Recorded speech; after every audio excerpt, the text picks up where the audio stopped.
Tonight's gospel is often skipped over on Christmas because it is assumed that the people will fall asleep somewhere between Perez and Shealtiel. We don't know the names, and so many ask, why should we listen to them?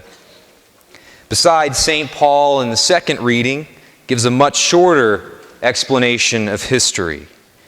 He stands up and says, here is the history of things leading up to Jesus. Slavery in Egypt, then Saul, then David, John the Baptist, and then we get Jesus.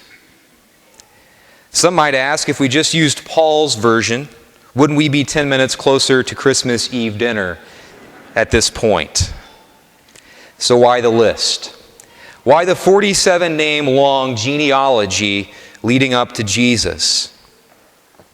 It is, first of all, I think, important to note that this is the beginning of Matthew's gospel, and no writer starts out their story with something insignificant or boring. The problem for us is this: these names mean little to nothing to us. To those reading Matthew's gospel, though, this list was hugely significant. These names were the heroes and villains, the saints and sinners of the Old Testament. There was no tsunami of pop culture like we have today. No TV, no internet, no movies, no books. Jehoshaphat and Isaac and Jacob and David were, to the people reading and hearing St. Matthew's gospel, the equivalent to Harry Potter, LeBron James, and the John F. Kennedys of our day.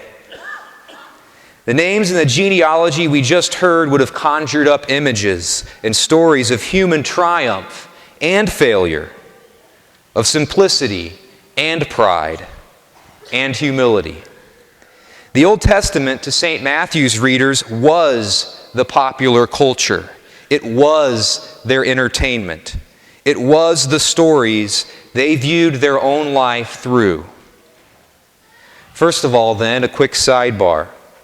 I'd like to challenge us to something tonight.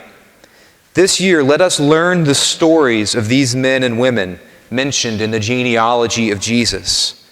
Let us dust off and crack open the Old Testament and familiarize ourselves this year with the stories of these men and women. In the dawn of Christianity, some came forward and said that the Old Testament could now be discarded. But that theory was quickly labeled and is still considered today a heresy. The stories of the Old Testament are our stories as well. This genealogy comes alive with drama and with passion if we know the people behind the names. When next Christmas Eve comes, may we be familiar with the cast of characters that we heard moments ago. What we should take away from this genealogy, though, I think, is that some of these men and women were kings, some were adulterers, some were farmers. The list includes virtuous people, murderers, slaves, hope, victory, defeat.